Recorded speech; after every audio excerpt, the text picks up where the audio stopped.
Welcome back, everyone. This is Dave from Corn Productions with my co-host Stacie, here to talk about the new Quantum Leap Revival, Season 2, Episode 1, This Took Too Long. And I like how they built in the joke right into the title, because it has indeed taken too long for Season 2 to arrive. Well, I'll argue that it actually didn't take that long. I mean, really, it compared to what could happen. Right. Like almost every other show that's not coming back right now. Right. Okay. Because, they had the foresight to just start filming Season 2 immediately after filming Season 1 is the only reason we have these episodes at all. Very good point. I just like that they made the joke right in the title. Yeah, it would be a great title for the next episode of, like, for example. Oh, yeah, absolutely. Because that's going to be, 2 years. Yeah, it's going to be a while before we see that. The episode's description reads as follows. Ben, while he does have his memories back, does not return home. His next leap takes him somewhere on a plane over Russia in 1978. The episode was directed by John Terlesky. This is his first directing stint on this series. And the episode was written by Martin Guerrero, or Garo, as it turns out. He's actually the showrunner of this series as well. It's Garo. It's Garo? Garo. So, and my second time, I still got it wrong. Yes. Okay. I mean, I just went along with whatever you said until, recently we actually heard that out loud and was like, oh, wait, that's the name you've been saying very wrong. Right. Throughout our whole show. Mm-hmm. So, apologies to every person whose name we've ever mispronounced, which is probably 95% of the people we've ever talked about. That is very true. All right, before going any further, I'll tell you a couple of things. One, this is not a spoiler-free podcast. If you haven't watched the episode, I recommend you go and check it out, and then come back and give us a listen. Secondly, if you're listening on one of the platforms that this podcast is now available on, please subscribe. You can also head over to my YouTube channel, Corn Productions, where additional content can be discovered, both Quantum Leap related and otherwise. If you're already on my YouTube channel, please like, share, and comment, as well as subscribing to our channel. All right, shout-outs, and I have a few, despite the fact that this is the season premiere of the series. Kelly M. She actually commented on the Season 2, when we were talking about Season 2 coming back, and that's very good news, because I wasn't sure we were going to get all our listeners back, and Kelly M became kind of our research assistant. Yeah, we gave her that title. That title. So it was good to see her, and Kelly, if you're listening, hi. Hey, you know who else watches this series? Who? Carla. Oh, yeah? Carla Mack. Carla, soon to be Carla Sutherland. It became an ongoing subplot in the From podcast, me meeting her. She's a Canadian-based actress who does a lot of voice work. You know this, but some of our new listeners might not. Carla, if you're listening, hi. Yeah, we picked up Carla as a listener because of From. Mm-hmm. And that's great that you are also a Quantum Leap fan. I'm also going to do some trivia-related shout-outs from Quantum Leap Season 5, even though typically I don't do that when it's not necessarily the case that we're going to have complete crossover with our Quantum Leap original fans versus our Quantum Leap new fans. But since it's going to be a while since I'm going to talk about the original series, Ashley Wright, who probably will be listening to this, gave you a congratulations for winning that. I did saw that, and thank you so much. Mm-hmm. I appreciate it. It was close. Yes, she won both that round and the series. It became very, very close. I lost by 2. And I lost the cumulative score by 1, which I think is a very fitting result. Yeah, and if we were to really analyze our questions deeper, that might change. Yeah. Oh, there was one that I screwed up. I did screw up the Tommy Thompson question. I could have sworn that when I looked at his Internet Movie Database, the 3 episodes that I listed were the only ones that he had written. As it turns out, he had co-written a couple others. So you guys were technically right. You guys probably should have gotten a chip for that. And lastly, Alpha, who's probably not going to be here for a while because I don't think it's showing in his neck of the woods. He got 14 questions right from our trivia session. Yes, and had some comments about some of our questions as well, I saw. Mm-hmm. All right. So we appreciate anybody who takes the time to listen to us be ridiculous and try and answer questions. Right. Because we weren't sure anybody would care about that. Nope. And I think it was very well received, our trivia. We eventually would like to do new series trivia as well, but Adam has to catch up and watch those. All right, so here we are, back again. We are back with the new series. It was so great to see it back on the air. This is the first new show I've seen this season. Yeah. Nothing else has come back that I'm watching. Mm-hmm. I mean, I have watched some streaming stuff recently, that I hadn't seen before, but as far as network television, this is it. Yeah, we're back to where our podcasting journey began together. We started with a new series. So this is exciting stuff. And I think we've come a long way since that episode 0 when we didn't even know how to like take turns talking. You were so used to like just talking by yourself that we were like a mess. Yep. Yeah, I definitely think that we have improved. And I think this series might also have improved along with us. I agree with you. So, Stacie, your thoughts on this week's episode? Okay, well, as you just, we're comparing it to season 1, I'm going to remind everybody that the pilot episode, first episode of season 1, I thought was pretty terrible. Yes. As an overall episode goes. We both, I think, put that last on our list when we did the rankings for season 1. And we gave the side eye to anybody who said that was their favorite. Yeah, a couple people said that. Yeah. And we were hoping they were in jest. Not that, it's a terrible hour of television. It just didn't feel great. Right. Compared to everything that came after it.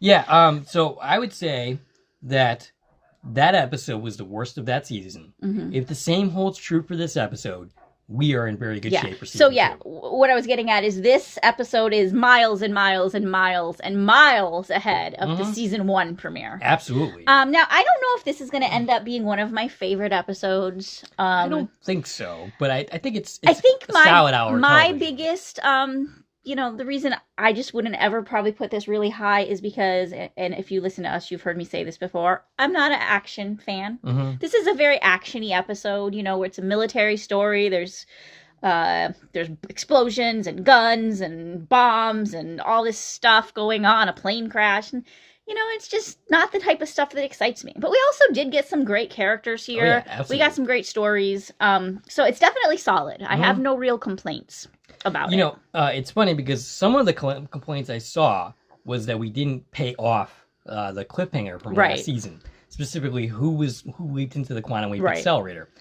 I think it makes sense to make this story centered around Ben and not know what's going back at the project. Well, particularly how this episode ends. But even if they didn't make that twist at the end like that, I still think that making this a totally Ben-centric episode makes total sense for the season 2 premiere. I loved that we got to see all of our main cast through flashbacks. Mm-hmm. I think that was a smart decision. We got little bits of them, so, they're still there. Right. They're still on the cast. Right. We know they exist. And I just feel like that was done really well. Mm-hmm. One thing I usually complain about is when we don't get an actual date. Right. And that's something I've been thinking about. So we were told 1978, somewhere over Russia, and then eventually somewhere in Russia. And I've been trying to debate with myself how I feel about that. And I feel like I'm a little more okay with that in this case. And why would that than I normally was. Like last season, I was really critical when we didn't get dates because I want those dates. I want to know. I want it in the books. Mm-hmm. And maybe that's just because, I am someone who takes notes and loves to see things written and all that good stuff. But I feel a little more okay with it because Ben has no idea. Yeah, that makes sense. He doesn't have an observer. He has no idea what's going on. Mm-hmm. We don't even know his character's first name because he's never told it. There's no one to tell him who he is, what's going on. Was everybody supposed to die? Was only certain people supposed to die? Did they all live? But the mission was the thing he's there for. We're never told. Right. And that kind of makes it okay. Mm-hmm. Because it's showing us here's what he has to do if he's completely on his own. Right. Now, that's swayed a little bit by the fact that the reason we know it's 1978 is because we got some visual overlay that said 1978. That was an interesting graphic they had. Yeah, there. And that's very similar to graphics to what they used for Timeless. I know you didn't watch that series, but that's very similar to what they would do. I think. Is that the series I'm thinking of? One of the series I watched did that. I might be wrong because there's been a lot of them. But... I also feel like, well, if you're going to just give us an overlay, why not give us a full date? Right. Or why not tell us a reason Ben knows that? Mm-hmm. Like, they tell us that, I think, at all because maybe people are confused about, like, where are we politically? Like, some things come up, as far as... There are some clues within the script of where we are, but to really pinpoint it, I'm wondering if, initial screeners might have had some questions, whoever, was first watching this for the network and was like, oh, let's add a date. Right. And they just added a year as opposed to a full date. But I think it would have been nice if Ben, saw a manifest on the plane somewhere that had a date on it. Or something visually that he sees or that somebody says that really even if it's just 1978, just really pinpoints that year or a full date. Overall, you're basically kind of conflicted about that. Yeah, that's what I said. I've been kind of going back and forth about it. Again, I'm not as upset that we don't have a date, but the way they did it, I feel like it kind of makes it weird that we just have a year. Because the year was never said in the episode specifically. All right, makes sense. Yeah. Do we have anything you wanted to discuss before we get into it? Yes, can't wait to explode with all of you is my new favorite catchphrase. So that went right to the top of my notes. I actually planned on saying that as soon as we started, and I totally forgot. So can't wait to explode with all of you. Right back at you. It's crazy. And I fell in love with that line. Our cast. One thing I want to say: we have 5 people in this group, counting Ben and his host, and it's kind of comparable to the group back home. That makes sense because there's 5 of them, and I saw a news article that kind of referenced this, and I'm sorry I didn't take note of who said it, but it makes a lot of sense. Yeah, that the female character Ellen Greer, played by Melissa Roxburgh. You know what? She reminded me a lot of Addison. Right, exactly. She's kind of the Addison of the group, right? The military female, strong female lead. Even her came up with a lot of the same things that Addison would say. Yeah. You know, even to the point where Ben's ready to quote Addison, and she just comes in and does it herself. Actually, you know, something interesting to note. I've seen people in the past comment that she would have made a great Addison. Yeah. I see it after this episode. Yeah, but I think she was still working on Manifest. Right. When this show was casting. But yeah, you know, she's kind of the Addison of the group. And then the back and forth between the brothers. This article that I read that I don't know who I'm quoting. Sorry. But they said, you know, the brothers were kind of like Jen and Ian, how they would banter back and forth. And that would leave the other character, Curtis Bailey, to be like the magic of the group, who just has kind of a little more mysterious, kind of, you know, sat on the side, told everybody to stop messing around. Okay, makes sense. Yeah. So in a way, I kind of feel like this is almost like not Alice in Wonderland, trying to say something and say the totally wrong thing. Like a Wizard of Oz type of situation. You know, Wizard of Oz is she goes and she meets all these people, but they all kind of represent somebody from her real life in a mirrored kind of way that you learn, you know, by the end of the movie. Okay. And I feel like it's kind of like that. I see it. Yeah. One more thing before we get into this. I forgot to mention one thing. I noticed that Shekinah is credited as executive story producer, which seems like a promotion to me.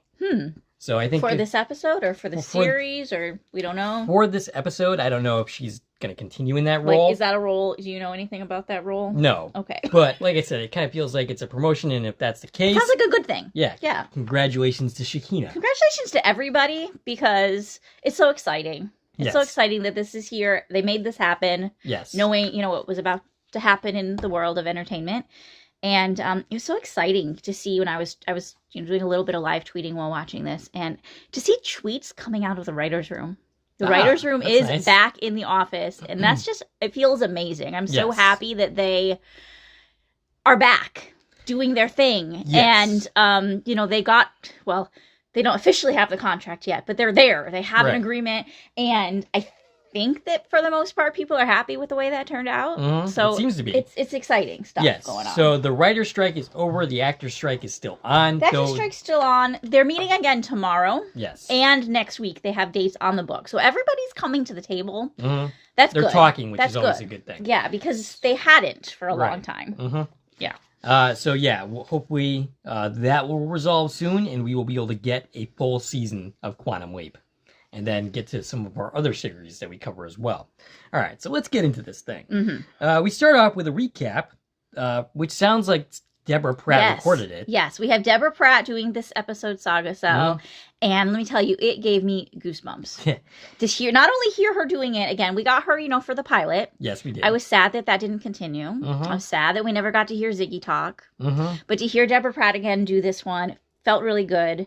It's very similar, but different, of course. Yes. And also, we got a whole little chunk of lines from the original series, Saga Cell. I noticed that. That was awesome. Yes. The whole, he awoke to find himself trapped in the past, facing mirror images that were not his own, and driven by an unknown force to change history for the better. That little bit of it came back. And yes. That, I was just like, that's amazing. It's amazing to hear her recite these words again. Mm-hmm. And you know that like this person's older, her voice has changed. Yeah, it's definitely a different voice. It's amazing. Yep. To come full circle like that. Mm-hmm. And I really hope we get to hear more of Deborah in either narration or still going to root for someday we get to hear Ziggy talk again. Yes. Well, we'll get to that later. I'll talk about that later. I won't talk about the twist now, but... So basically that saga cell, though, aside from that part, tells us, it catches you up in case you didn't watch, that this project got back together in 2017, trying to get the project back online. It was 5 years later when Ben risked everything to save his fiance. So we learn all of that right here. So if you didn't watch the first season, you're caught up. Yep. Ben leapt to save Addison. Addison's his fiance. We'll get more, flashbacks throughout the episode that kind of fill us in on really the important stuff we need to know about these characters. And specifically says, he thought that he'd leap home after 18 leaps. And for whatever reason, it didn't work. And here we are. It didn't work. Yep. Ben leaps in and finds himself in a bathroom. And he realized that he did not leap home. He's upset. He's calling for his friends. He's calling for Addison. No one responds. Someone ends up knocking on the door, calling him Prez, and they ask him if he's okay. And Ben claims he is, though the way he says it doesn't sound like he's okay. Yeah, he's not okay because I don't think any of them even thought maybe he'll keep leaping. Right. Like they were so convinced that as soon as they did whatever happened in Judgment Day, that was it. Mm-hmm. And he was coming home. And no one even thought like, oh, wait, maybe you're going to be stuck like Sam was. Right. And now he apparently is. He leaves the bathroom and finds himself on a cargo plane, with two people arguing about what's in a big crate, while Ben walks around trying to get his bearings. The two arguing are Ronnie and Anak. I don't think that name was actually pronounced anywhere in the episode. I saw that in Internet Movie Database. Unless you have I'm pretty sure they said it. They did? Enoch? Enoch? I'm pretty sure that's what they called him throughout the episode. Because the thing about these two is they are brothers, so they do have the same last name. So I'm pretty sure they're referring to them throughout the episode by their first names. Gotcha, okay. While all the other characters, are using their last names in the military. But that'd be confusing if you have two people with the same last name. Right. Even more confusing that one of these people, the actor, has the same last name as well. Oh, well. Yeah. Okay. So Ronnie Abrams is played by Aaron Abrams. Okay. And Enoch is played by P.J. Byrne. Gotcha. And I've seen a lot. I'll just interject this quick, and then I know we want to get rolling. But I saw a lot of people suggesting that Aaron Abrams, the one who plays Ronnie, I think I know where you're going with this, has a striking resemblance to Scott Bakula. Yes. I've seen a lot of people say that. Now, I don't really see it. Nor do I. Okay. But I've seen lots of posts about it. Mm-hmm. And I'm a little confused where they're going with that. I don't know. So many people are saying that, but I don't think that's a thing. No. I think maybe they're suggesting that was actually Sam Beckett, but I think they're reaching. Yeah. So another guy named Bailey, he's in the corner and doesn't care what's in it. He just wants to get out of military purgatory, as he puts it. Yeah, we learned that this team's been together for 5 years doing these type of missions. And we get to learn a lot about these three characters real quick. So yeah, we know that Bailey, like I said, he's the one that just kind of keeps telling everybody to shut up. Just keep your heads down. You're doing too much, right? And the brothers, they have this great repertoire back and forth. They're, like you said, they were talking about this crate. They're going back and forth. What do you think's in it? Is it an ancient artifact? Like they're talking about Indiana Jones type stuff here. Right. Or is it something to do with aliens? They specifically mention Roswell and Angel Fire, New Mexico. Which I feel like that might be a little bit of an Easter egg because I know there is going to be a UFO episode this season. Yep. So they're talking about stuff like that. And you just get this, this has to be such a fun group of people, The leader of the mission, or the second in command, because there was also a captain who doesn't really make it through this mission. Yeah, I was thinking about that. I'm pretty sure they meant captain just as in the person who flies the plane. I don't think their rank is captain. Oh, okay. Because Greer specifically kept saying, they gave me this mission. Right. I was a little confused by that because they kept referring to a captain. Yeah, I think that's just their pilot captain. And this is Ellen, played by the Melissa Roxbury character. Roxburgh? Oh, okay. Glad you're here to correct me on that one. She's playing Ellen. She comes out and tells them they better not touch the crate. They complete this mission and they get off the shit list and they get to go home. And Ben says that sadly, very sadly, that yep, he would like to go home. Yep. They hear an alarm and Ellen realizes that they are being targeted by SAMs. Sadly, not the Leaper, but missiles. Yeah, but I thought it was really funny how many times throughout this script we use the word SAM. Right. It seemed very intentional. Oh, I'm sure that they're like toying with the fans, because if you were to like pull up this script, if it got leaked, or it will be posted for everyone to see soon enough, it probably already is. And you do a search for the word Sam, looking to see if there's anything about Sam Beckett, it's going to come up with like 30 hits. So they all try to strap in. None of them seem to do a very good job of it. Yeah. They get hit by the missile and they're hanging for dear life as the plane starts to go down. During this, Ben's like, oh, I must be here to stop the plane crash. Like, he thinks there's something he can do to stop a plane that's being hit by a missile. And credits. And it was a really cool new, like, 3D Quantum Leap logo that popped up. That was new. Yep. Okay, so spoiler alert, Ben does not manage to save this plane. After the credits, it's revealed he didn't save the plane, and the captain's dead. And at first I thought, wow, they just killed the Melissa Roxburgh character. Like, that was quick. I mean, that was a way to, kill off a hyped guest star right off the bat. But no, she does not die. So this part here is actually, this is the 3-minute clip that was released early. Oh, okay. Starting with when Ben wakes up on the ground. And he calls out for Addison. And he'll do that throughout this episode. And it's just so sad that he's like hoping she's there and she's just not there. And he's trying so hard to hold on to her. Mm-hmm. And, okay, so another one of them is under the trap. I believe that's Enoch. Yes. He's trapped under the wheel. They're trying to get him out. Ben gets something to use as a lever, like debris from the plane. Enoch talks about betraying Ronnie because he thinks he's going to die, but he's not specifically saying what the betrayal is, and that's going to be an ongoing thing. Yeah, that's an ongoing thing between these brothers that we never get a resolution to. Right. But they end up getting him out, so there's actually no need to reveal exactly what the betrayal was. Right, he's like, oh, I was just, delirious. Yeah, I'm losing a lot of blood here, so... Yeah, I'm saved. No deathbed confession for me, thanks. Ellen tries to radio for help, but it's no use because it's broken. Okay, you skipped an important part here. Oh, what did I miss? Okay, so once Enoch was freed, he had a really bad cut on his leg, and they said we need the med kit, right? So Ben, of course, volunteers to go into this like burning fuselage of the plane to retrieve the med kit. Finds it very quickly. Also finds Greer struggling to recover this big box.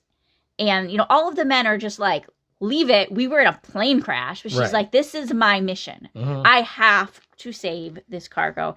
And quickly convinces Ben to help her. And together they literally pull this giant box out of the plane just before the fuselage explodes. And during this, Ben is actually trying to get Addison to help him. Right. He's like, Addison, how much time do I have? Like, are you there? Can you hear me? Right. Like, why are you not here? Because things are happening.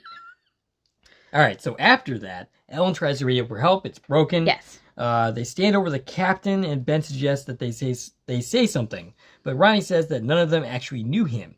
Enoch volunteers to speak, but gets to state from where he was wrong. Yeah. And Bailey takes the captain's ring and says his wife should have it, which triggers a flashback to the project. Addison is wearing a Fermi suit. That's the Fermi suit that we saw in the trailers, which we mistakenly believed. Yeah, that was a little bit of trickery. It was just a flashback to they were conducting a test that day, and we got this great little heart-to-heart between Ben and Magic in this flashback scene. Yes, and we got mentions of Sam. Mm-hmm. We got mention of Al, and for the first time ever, although not by name, we got a mention of Donna. Yes, Ben was asking about how do you think it was for his wife, and that was awesome. Yes. That's something we as a fan base have been waiting for. Where's Donna in all of this? And just mentioning that he had a wife, like that felt comforting. Yeah, yeah. It meant it. Basically, my voice is a little off because I worked a long day today. Yeah, we warned you guys in our last Getting Ready episode that these are going to be some rough ones. Dave's working very long hours in order to produce these on Thursdays. So my voice is going to be a little bit off, and I'm also a little bit more... foot sprain than usual. But what I was trying to say is basically it says that Donna exists in this universe and confirms Right. The existence of her in the first place. They didn't mention her by name. That's true. So they could still flip it and be like, some reason he has a different wife, but I think that'd be a big mistake for them to do that. So I don't think they're doing that. Let's not do that. And this is one of the hearts to hearts that were quite frequent. Yeah, I used those words, heart to heart. And basically we get, out of this is Magic telling Ben, he thinks it's harder for the people that get left behind during leaping, which this is putting in Ben's mind is that he left Addison behind, that he's not there for her. He's not concerned about himself. He is concerned about her missing him. Right. And he's going to get a rude awakening on that one, but we'll get there. Ben, meanwhile, says he can fix the transmitter. Everyone else is skeptical. He says he can fix it because it's just like the ones he used to put together when he was a kid. No problem. And Greer's like, that's state-of-the-art, brand new technology. Nothing like you would have put together as a kid. Right. And Ben says he's going to MacGyver it. Of course, nobody gets that reference because that's not a thing yet. MacGyver was in the 80s. This is 78. Yeah, so MacGyver started in 85, and I was wondering, when that show comes out, will any of these crews be like, oh, they're talking about Perez's uncle. That's what this show is based on. Right, because Ben's like, oh, yeah, that's who's MacGyver? That's my uncle on my mother's side, And he's good at fixing stuff. He's like, kind of annoyed to have to make up an excuse about that. And he's like, no need to dwell on this. Let's just move on. Yeah, he's been making some mistakes. But again, he doesn't know what year it is. He might have some idea, just based on clothing, but we don't have a lot of context clues. And that's one for him. He knows this before 1985 now. Right. We also, during this discussion, learn a little bit about our characters. We learned that Bailey pissed off a general. We learned that Perez embezzled petty cash from the military. Yes. And we learned that the brothers smuggled contraband into Vietnam. So we quickly learned that all of these people are kind of on the poo-poo list for the military. Except for Ellen, whose only crime is being a woman. Yeah, she says the only thing I ever did wrong was not be born a man. And that's the only reason she hasn't been given a serious mission until now. She's basically just been put in charge of babysitting these people for 5 years. Right. But now she says this is finally a really important mission. They told me it's a matter of national security. Nothing is going to make me abandon this cargo. Right. So they end up arguing. Enoch says no one is coming for them. All of them are washouts except for Ellen. Ellen wants to protect the contents of the crate. No one else does. Ben, meanwhile, interjects and says he can... Oh, I already talked about all of this. Okay. Sorry. Yeah. Okay, so moving on. Ben goes up the hill and finds the parts and talks and is trying to talk to Addison. Yeah, he's talking to her, even though she's not there. She's not there, but he's still talking to himself. He's just talking to her. He's like, in case she can hear me. Maybe we just have a visual disconnect. Right. And the first thing he does in this conversation with Addison is he apologizes. He says, I'm sorry. I'm sorry that I didn't make it home. What does that say about Ben's character? Yeah. He's not like, oh my God, Addison, why aren't you freaking here helping me? He just says, I'm so sorry. Right. And he said he's trying not to be too worried that she hasn't made contact yet. But he's getting big pieces of his memory back. But he said that only makes it worse because he misses her even more. And he wonders if he saves these people's lives, will he be able to weep? And will he go home? Right. And this is honestly great acting from Raymond Lee here. I love this entire little bit from him. He's interrupted by Bailey. Yeah, Bailey catches him talking to himself. Which is funny because Addison's not there and he's still getting caught talking to himself. Yeah. It's really funny. He covers it by saying, oh, I was praying. But that's the wrong choice because apparently Perez is an atheist. Right. Ben says today felt like a good day to hedge his bets in reaction to that. He notices Bailey's reaction when he picked up the ring from the captain. Yeah. And felt like there was something more going on there. And he's basically like, are you okay? Bailey reveals that he lost someone, and Ben and him kind of bond over this a little bit because Ben has also lost someone in his mind. He's being separated from Addison. Yeah, but again, he messes up by mentioning his fiance, which, of course... He's still doing Perez doesn't have a fiance. Like, do you forget these people know your host? Right. It's funny because he was doing that all last season. He kept bringing up your fiance. Yeah, my fiance. I think he even did that when he was like supposed to be like a teenager. Yeah, he did, I think. In Stand By Ben. Oh yeah, but they believed him. Yeah. Like, yeah. An invisible fiance. Yeah. All right, so They eventually notice that some Russians are coming to investigate. Yeah, there's a truck rolling up in the hill. And so that, gets him out of the explaining, what do you mean you're engaged? And they all hide. Eventually, they get the upper hand on the Russians by jumping off a plane. Yeah, the 3 uninjured men jump off of, the top of the plane. And then Greer and Enoch approach from behind. They all subdue the Russians.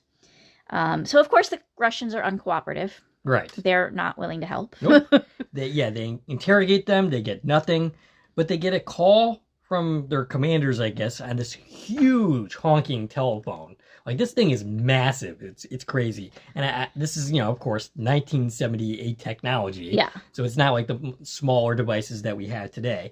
But Ben is able to talk to them in Russian, which shocks everyone. Everybody. The Russians, they look, they're like, what? I'm actually surprised they didn't make a bigger deal of that. Wait, are you a double agent or something? How do you know that much Russian? Right. He's like, I take night classes, of course. Right. And he's totally unconvincing there. So I'm surprised they didn't you are a traitor. I mean, they probably would have made a bigger deal out of it, except they had a lot going on. Right.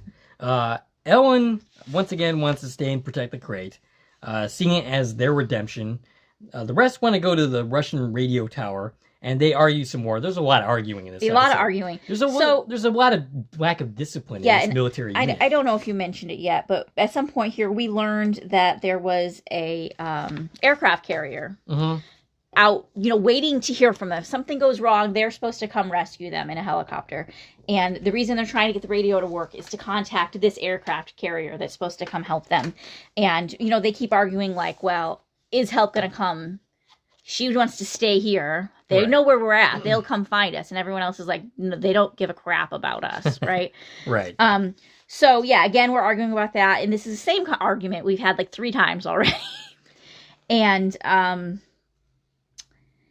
Ben has a flashback. He's flashing back to Ian and Jen, calling him out and having a crush on Addison. Okay, yep. And Ben ends up arguing for doing absolutely nothing because he doesn't want to make things awkward. He doesn't want to create a hostile work environment. Ian says he ran numbers through Ziggy, and they end up getting a 50-50 chance that they will be a good couple. Yeah. Which, it's funny, didn't Ben say that he's the one that did this? Oh, I don't recall that. I thought I remember him saying that in either Ben Interrupted or in Judgment Day, where that conversation came up.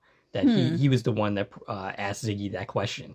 And we were like, I don't know about that. And at that point, was the answer 50-50? I'm not actually sure. Oh, I kind of want to go back and find that out. I don't recall that. But maybe, in his Swiss cheese brain, that's just all he remembered. Right. I didn't know that he wasn't the one that did it. But in this flashback, because he is getting his memories back, he's not too happy with Ian or Ziggy for, making things worse by saying there's a 50-50 chance. Right. I mean, it would be better if it were one way or the other. That would be a clear answer. So he basically got nothing out of this. Well, what he got out of this memory is he was told to trust his gut. Mm-hmm. And in that moment here in the leap, he does trust his gut. And he decides to open the crate. Mm-hmm. Everybody's been arguing about the crate. What's in the crate? Do we need to protect the crate? He's like, I'm just going to open the damn crate. And what's in the crate, unfortunately, is a box of bricks. It is nothing. It means absolutely nothing. They were essentially decoys. Yeah. The real loot or whatever is going... Cargo. Okay. Is going somewhere else while it still had to pass through Russia. Right. So what they figured happened is the Russians got wind of this. So they sent them as a decoy. Mm-hmm. Once the Russians shoot them down, they think they have it. Then they can pass the real loot without them suspecting that it's still out there. Mm-hmm. And they're really, upset about this. The thing they're most upset about is the fact that they weren't told they were decoys. Right. And you know what? Yeah. Because if you knew that wasn't actually important cargo, maybe you wouldn't have ran into the burning fuselage to save it. Right. That could have been a life or death thing if they just knew. Right. Once they crashed, it would have made life or death decisions here. Yeah, absolutely. So they're having a pity party. Ben speaks up and says he knows a little thing about disappointment and ends up quoting Addison. When all is lost, get back up and put one foot in front of the other. And that sounds really familiar, like we've heard that before. So yeah, he's quoting Addison. Addison told him this at some point. Mm-hmm. But of course, Addison is just quoting Rudolph the Red-Nosed Reindeer.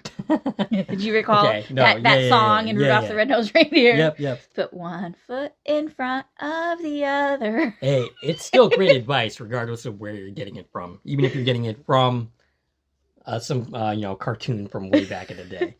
So now that they no longer have cargo to protect, and they've gotten this refreshed little enthusiasm here about their situation, they decide they're going to take the Russians' truck and head to that radio relay station. It's 50 clicks away based on this map that they got from these Russians that they captured.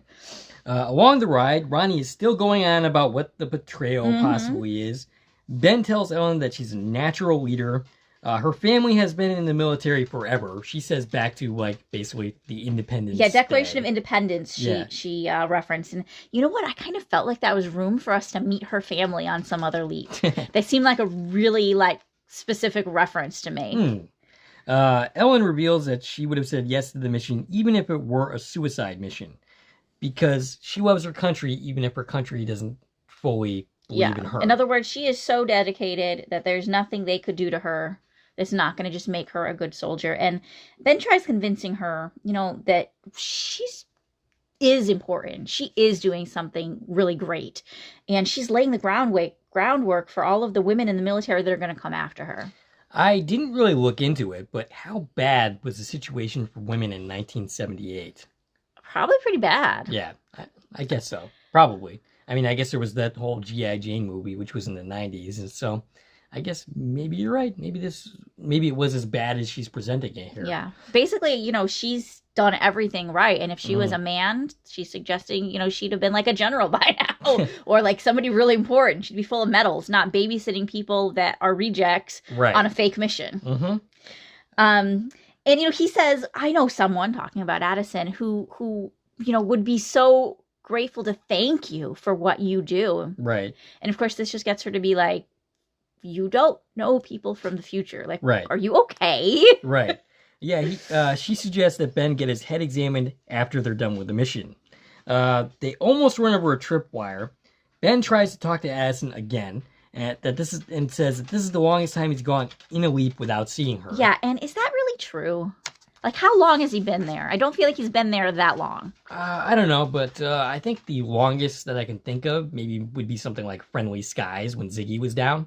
Right. But I'm not really sure how long into that leap before he saw anybody. Actually, I think that was pretty quick. And then they kind of went away. Right. Yeah, I mean, I was thinking about that. Like, is that true? I don't know if I feel like that's true. There's definitely a lot of times that, Al took forever getting to see him, but I guess Addison was always pretty quick. And part of that is because, remember, she would, never leave. She was always ready to go. Right. Like, she would sleep deprive herself so that she wouldn't miss a second with Ben. Right. Bailey ends up standing on a landmine, and he says basically just to leave him. Yeah. It's a pressure plate. If he gets off the landmine, it's gonna blow up. Right. So they talk about it for a bit. What can they do? And they talk about there's a 20-pound weight variance before it blows. And they come up with one idea. They're like, let's fill these bags that's in the truck with sand. But they think that's only going to weigh about 100 pounds. And he's 180.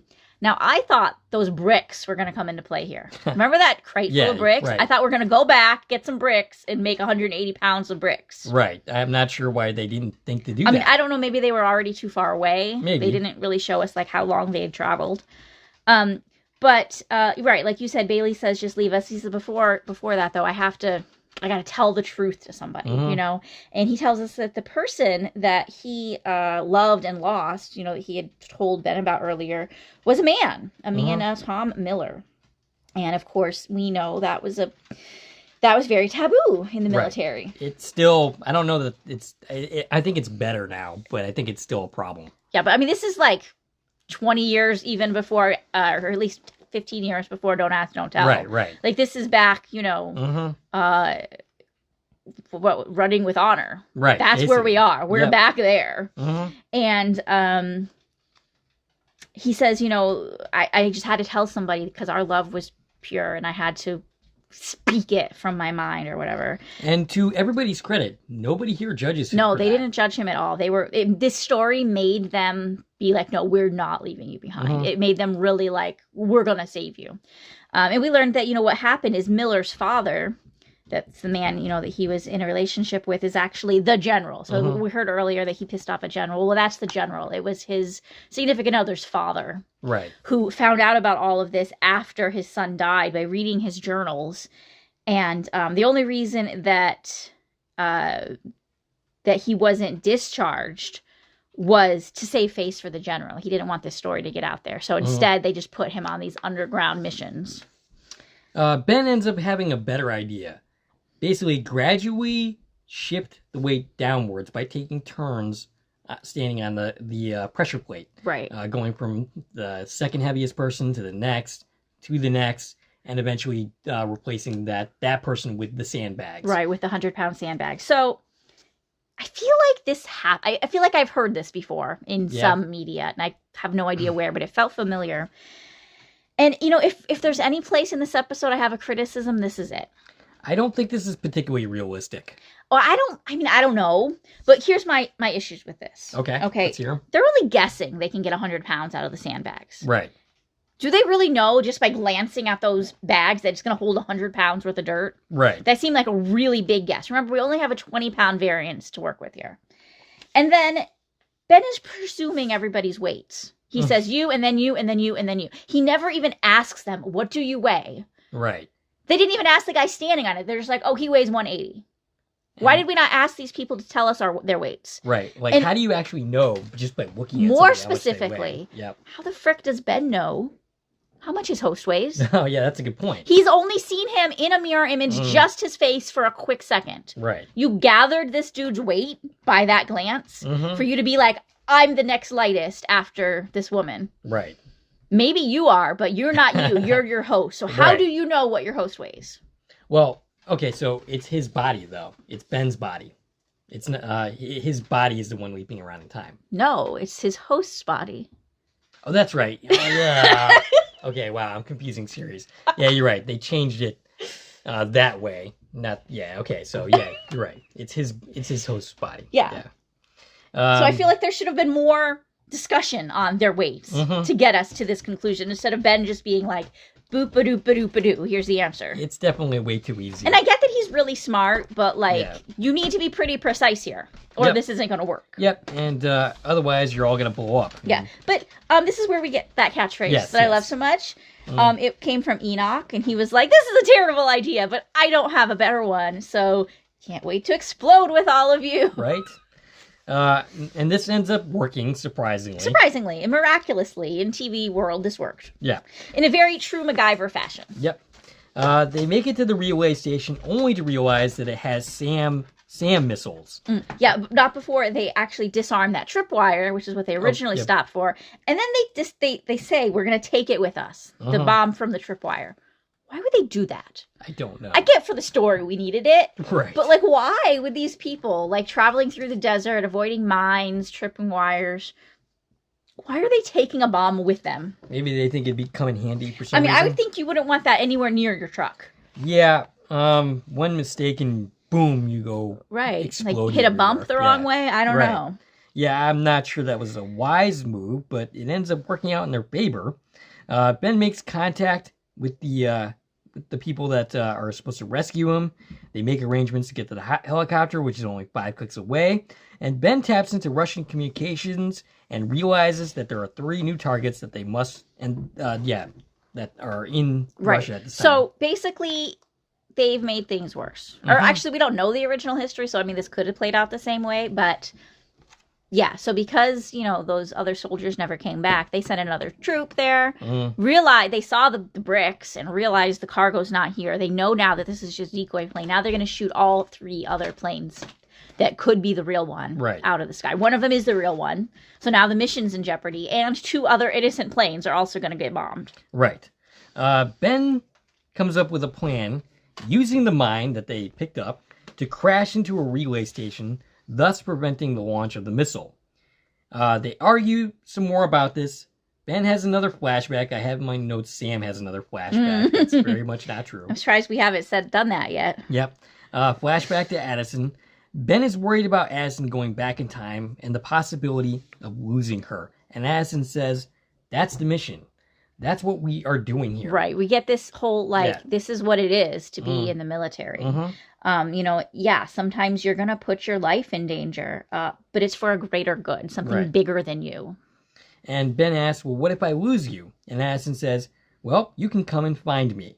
And this is where Ben officially asks her out. And this is the precursor to what we saw in Judgment Day. Right. This is that date to the Chinese restaurant that happened. And I think he said tonight. So I think it's actually earlier in that day, right before he leaps in. Oh, nice. In present day, Ben brings up his fiancée again. Yeah, he's about to give this whole speech that he just remembered Addison talking about duty. Right, and no one wants to hear it this time.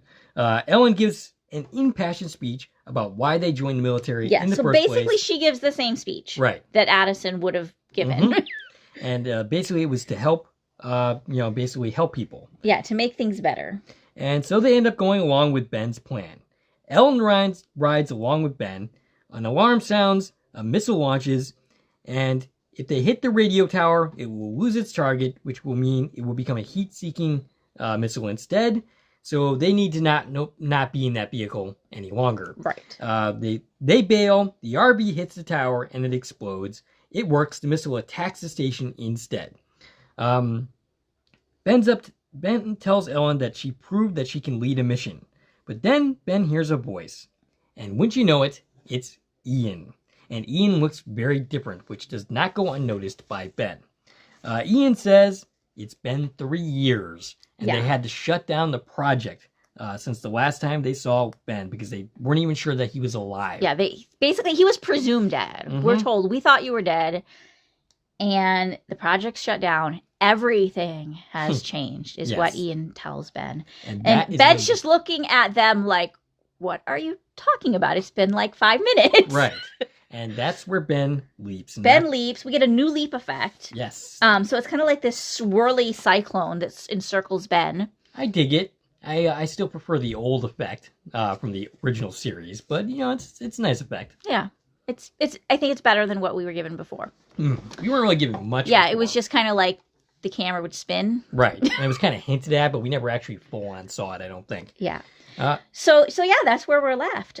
Ian, for whatever reason, has found Ben, even though the project has been shut down. And Ben is going to have to face that the world that he just left isn't the same anymore. Right. Yeah. Yeah. Okay, so I have an episode description and title for the next episode. Ben and Teller, a new leap. Ben takes on the role of a bank teller in the wrong place at the wrong time during a dangerous armed robbery. In the present day, Addison, Magic, Ian, and Jen come to terms with a shocking discovery. The Quantum Leap team adds a new member. Okay. And of course, we saw the preview. So we got, instead of getting a dedicated Ben and Teller preview, we got what we typically get after a first episode of a season of TV, which is a this season on type of trailer, right? So there's a lot of footage we've already seen from the original season 2 trailer, and maybe some different cuts of that, but basically it's more the same. We're hinted at all of these fun leaps we're going to have this season, except for one moment. Yes. One new moment that is a super kind of we were both talking about this before we started recording, kind of surprised they released that as a spoiler ahead of the episode. You would figure they would hold that back and not put it in their preview. Yeah, right. So if you haven't watched the preview and you, for whatever reason, don't want to know what happens next week, turn us off right now. We learned in that preview, at least we're very heavily hinted. Yep, that Addison has a new lover. Addison has moved on. Yes. That this new character that we've known about for a long time that's joining the cast is in a relationship with Addison. All right, so I'm interested in your take because I have an opinion on this. So, he says in this clip what we get is he says, have you thought about how you're going to tell him about us while hugging her? Mm-hmm. Is it possible they're misdirecting us? Of course it is. Yep. Is it likely? Probably not. No, I think we can take that at face value. Yeah. So what's your opinion? Well, I mean, my response to my Facebook group as soon as I saw that was, we haven't met him yet, but I want to punch him. Actually, I tried to type that, and then Facebook was like, bullying, you can't say that. So I changed the word punk to Mike Tyson. Yes. So I said, I want to Mike Tyson him. Yep. Because Facebook wouldn't let me say the word punch. Yeah, Facebook is getting ridiculous with that thing. So, yeah, I mean, it's been 3 years. Yes.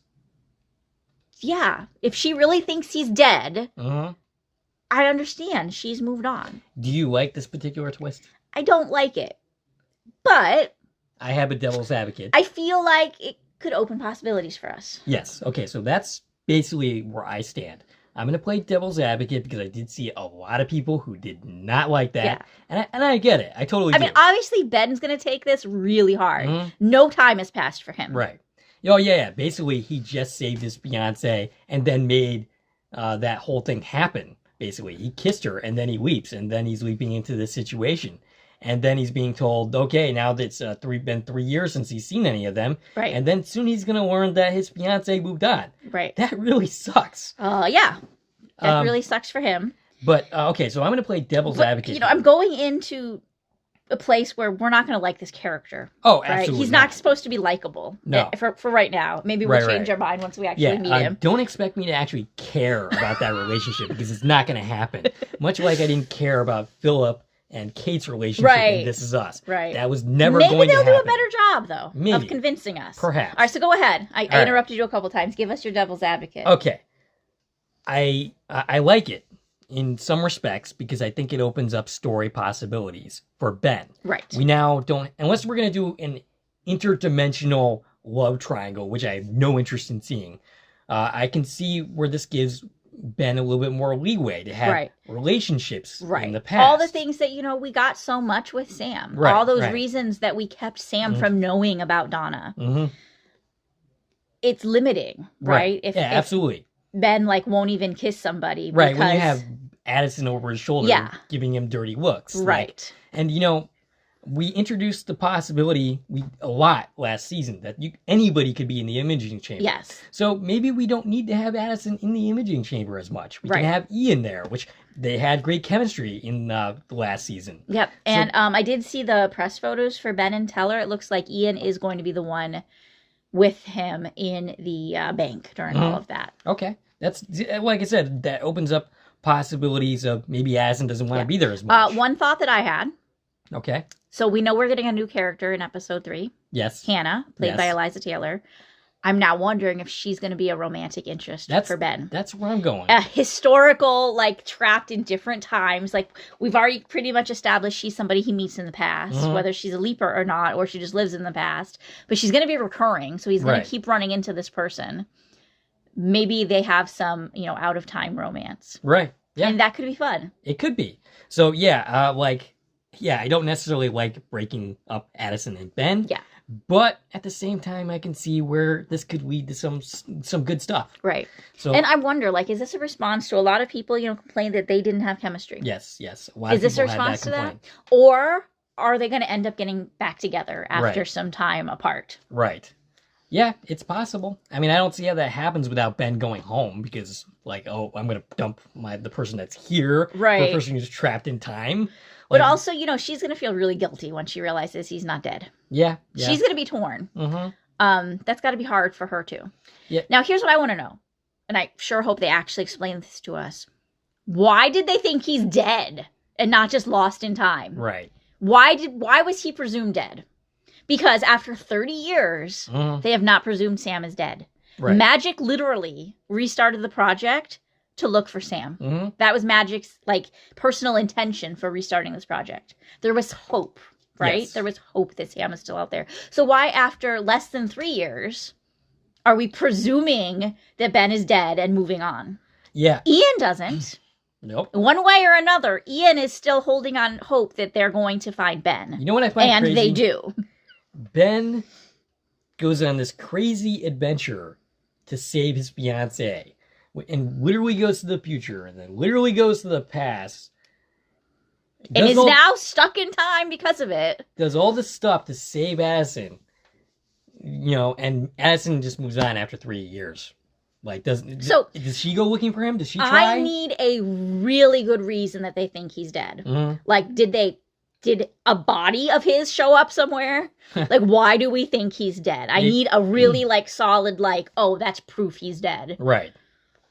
So, I mean, if his body showed up in the imaging chamber, or not the imaging chamber, the accelerator chamber, and that was what appeared in the finale, then why would Ian go looking for him? Right. So it's confusing. I need a reason, though. I need a why do you think this? Now, moving the plot 3 years ahead does make it so that Janice's absence is accounted for. So you no longer have to worry about that. This really gives us a chance to reset for all of our characters. And, for the creative team to make this their own thing that they want to do. And just based on the press photos for the second episode, I'm getting the impression that what's going to happen now is, now that they know Ben's alive, they're going to bring the team back together, right? Because they've been apart. The project shut down, and they're going to be like, okay, let's bring all of these people back together. They're doing their own things. We get an image of Addison in like full combat gear. So I think she's out in active duty somewhere. We have a shot of Jen playing poker. So I think she's back to her old ways. Yep. And I think we're going to have this great scene of like, let's rally the troops and put this team back together who maybe, hasn't even kept in touch. And so I'm looking forward to it. Yes. So, okay. A lot of people complained about the structure of this episode, basically not including the project scenes. I think I've already covered the fact that I think that makes sense for the season premiere to be mainly a Ben-focused story and not the project. And, with this twist, I think next week will probably be a little bit more project-focused centered. And in fact, I think it kind of has to be. Right. But we've also been told, in general, this season's going to be more Leap-focused. We're going to spend a little less time with the project. And I'm perfectly okay with that. Yeah. I think they're going to figure it out. I think by the end of the first season, they found a good balance. And I think this is going to be a great string of 8 episodes. I can't wait to see more of it. I'm excited. All right. Do we have anything else to say about this episode? No, that's it. All right. This was a quick one compared to last season's episodes. All right. Stacie can be reached at... I can be reached on Twitter, X, Instagram, and Threads at TVN Coupon Talk. And if you like this video and want to support the channel, there are a number of ways to do so. You can join my Corn Productions Facebook pages. You can follow me on Twitter at Core Productions. You can buy something from the Corn Productions store on Zazzle, which has a bunch of new cool products thanks to my co-host Stacie. You can buy me a coffee, which is a new way to support content creators such as ourselves. And of course, you can like, share, and comment on this video as well as subscribing to our channel. This is Dave and Stacie from Corn Productions signing off.